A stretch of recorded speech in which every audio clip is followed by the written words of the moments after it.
Yo, yo, yo, les amis, j'espère que vous allez bien. Moi, ça ne va pas. Je suis dépassé par le Barça. Le Barça me dépasse en ce moment. Je ne sais pas si le Barça, leur projet, c'est de faire en sorte que le Real de Madrid gagne à tout prix la Liga. Je ne comprends pas. Il y a le Real de Madrid fait match nul. Il lâche 2 points.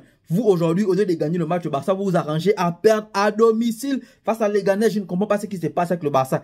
Qu'est-ce qui se passe avec Hansi Flick? Hansi Flick devient fou dans ses changements. Ça me dépasse. Qu'est-ce qui ne va plus dans cette Liga? Est-ce qu'on joue pour donner de la valeur à Kylian Mbappé? Est-ce qu'on joue pour que le Real de Madrid gagne le championnat? Je ne comprends pas. C'est comme si le championnat ne vous intéresse pas. Un match qu'on est censé gagner, un match qu'on est censé, au pire des cas, gagner en ayant marqué au moins un but. Non, non seulement on joue à domicile, on ne marque pas. On perd le match. On encaisse un but à la 4e minute. On a combien de minutes de jeu pour remonter et gagner le match? Non, on n'arrive pas à gagner le match. La première mi-temps, on encaisse un but bête. C'est pas grave. Mais puis la première mi-temps, je trouve quand même que le Barça a quand même un game bien joué, même si il n'a pas marqué. Mais en deuxième mi-temps, c'est là où Hansi Flick devient carrément fou. Il devient fou avec ses changements. Je ne comprends pas pourquoi Hansi Flick aime faire les doubles changements, les triples changements. Il fait 2 à 3 changements du coup. Je ne sais pas pourquoi tu fais ça. Et il fait les changements à quel moment? Au moment où le Barça est en train de dominer. On était au niveau de la 60e minute de jeu. Moi, je trouve que le Barça dominait. Bon, non, on dominait le match de façon générale. Mais à ce moment, on mettait encore un peu plus de pression. On est dans une phase où on était vraiment ultra offensif. Tu sens que les gars allaient bientôt craquer. Tu sors Daniel Olmo, tu sors Lewandowski. Alors que Lewandowski est ton meilleur buteur de la Liga. Oui, c'est vrai que Lewandowski ne marque pas peut-être sur les quelques derniers matchs. Mais n'empêche que Lewandowski, devant les goals, en situation là où on met beaucoup de pression comme ça, Lewandowski est plus important que de mettre un Ferran Torres. Oui, Ferran Torres nous a sauvé en Champions League. Il n'y a pas de problème. Mais n'empêche que dans un match important et à ce niveau-là où le Barça est en train de mettre la pression, c'est pas comme si on était dominé ou bien on n'avait pas se créer des occasions dans le secteur. On n'avait pas se créer des occasions de but. Non, on s'est créé des occasions de but. Regarde le nombre de passes verticales, le jeu dans la verticale qu'on faisait. Mais non, toi tu décides de sortir Lewandowski, tu sors Daniel Olmo, les deux en même temps. Je ne sais pas pourquoi. Ajouter, tu viens encore sortir Lamine Yamal. Il sort, il fait entrer Koulibaly. Tu sors Eric Garcia alors que le Barça sur le côté défensif, on n'avait pas de problème dans ce match en fait. On était en train de dominer, mettre la pression, mais tu fais entrer Koulibaly. Je ne sais pas pourquoi. Ou bien tu as trouvé que Koulibaly va venir apporter un plus dans le secteur offensif. On a besoin de marquer les buts. Tu sors le meilleur joueur offensif pour faire entrer. Bon, je dis pas qu'ils sont pas bons ceux qui sont entrés, mais à ce moment, je comprends pas pourquoi tu sors Eric Garcia pour faire entrer Koulibaly. En vrai, j'ai pas compris ce changement-là. Tu sors Lamine Yamal. Tu sors Casado. Tous les gens qui faisaient les passes verticales, qui créaient du danger, tu as sorti. À la fin du match, on se retrouve seulement avec que Rafinha.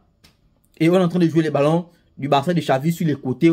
On lance des centres qui n'aboutissent en rien. Non, vraiment, je ne comprends pas le jeu de... Je ne comprends pas les choix d'Hansi Flick dans ce match. Je ne comprends pas ses choix tactiques. Je ne sais pas pourquoi il panique. Nous sommes qu'à 1-0. Nous sommes qu'à 1-0. On est à la 60e minute. 60e, 70e minute de jeu. Je ne sais pas pourquoi tu sors les joueurs comme tu as fait là. Moi, je suis convaincu que s'il avait laissé le 11 titulaire là jusqu'à la fin du match, je suis convaincu qu'au pire des cas, on aurait marqué ce but. Au pire des cas, on aurait marqué ce but.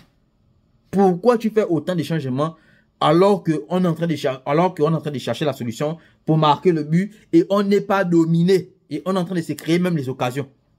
Ah, Hansi Flick aussi, des fois, il me dépasse. Le Barça aussi, je ne comprends pas pourquoi. Non, ça c'est un truc qui me dépasse. Je ne comprends pas le Barça sur ce match-là. Je ne comprends pas le Barça en Ligue en ce moment. C'est quoi l'histoire? Le Real lâche des points, vous venez perdre. Dans le match nul du Real, vous au lieu de gagner et ensuite, on est sûr que même si le Real gagne le match en retard, on va toujours rester premier du championnat. Non, c'est pas ça. Comme le Real a fait match nul, nous le Barça, on doit encore plus creuser nos tombes. On perd. Ça, c'est quelle Liga? La Liga est en train de m'épuiser. C'est vrai que j'avais dit dans mes précédentes vidéos que moi, je ne suis pas trop porté sur la Liga sur cette saison parce que qu'on la gagne ou pas, c'est pas, bon, pas que c'est pas important, mais moi, là, je juge mon Barça. Là, je veux vraiment Barça au top. C'est en Ligue des Champions parce que ça fait longtemps qu'on a réuni dans cette compétition. Les deux dernières saisons, on est parti jouer carrément la Ligue Europa, frère. Donc, là-bas, je suis moins,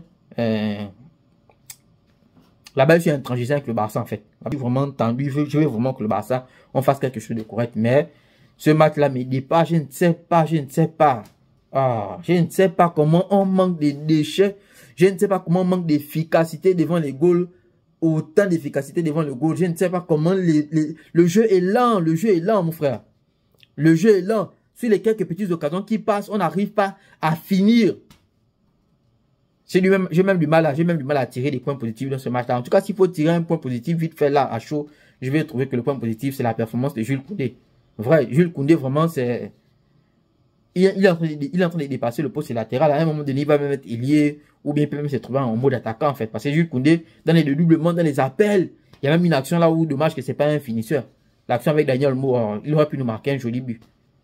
Lewandowski, mon frère, c'est même pas bon. Tu es en train de baisser là, ce n'est pas bon. Après, pour ce match, je vais mettre la faute aussi à Anti-Flick, parce que je pense que si Lévy a joué tout le match, Lévy est quand même censé nous marquer un but dans cette rencontre là. Mais bon, Anti-Flick a décidé autrement. Mais n'empêche que toi aussi, tu comprends qu'Anti-Flick est entré dans un schéma là où il veut maintenant faire les changements à tout bout de champ. Donc, débrouille-toi à marquer avant la 60e minute de jeu. Lamine Yamal, un beau match, mais son côté qui commence à... Si vous remarquez, pour ceux qui regardent en mode un peu caméra isolée, le match de Lamine Yamal, vous allez remarquer que depuis peut-être 3 ou 4 derniers matchs, à chaque fois qu'on fait pas la passe à Lamine Yamal, il est toujours en train un peu bouder, un peu râler. Moi, ça commence à m'agacer. Tu es bon, mais ne soude pas les gens. Quand on te donne le ballon, qu'on veut te donner. Quand on ne te donne pas le ballon, il n'y a pas mort d'homme. Les appels de... Les passes de... Les belles passes d'Eric Garcia à Lamine Yamal en profondeur, ça j'ai aimé. Casado aussi a fait la même chose. Olmo aussi a fait les mêmes choses. En tout cas, moi je suis fan des gens qui font des passes verticales, qui cassent beaucoup de lignes. C'est pas les ballons que vous amenez sur les côtés. Après, vous faites les centres à la balle des centres de la fatigue. Bref, le Barça a perdu aujourd'hui. Ça me saoule. C'était tout pour cette petite vidéo. Merci aux gens qui mettent les likes, qui s'abonnent, qui mettent des commentaires. Ça aide au référencement YouTube. Et puis, ça me donne la force de faire encore plus de contenu. On est ensemble, on se capte très prochainement pour les prochains matchs du Real et du Barça. Peace.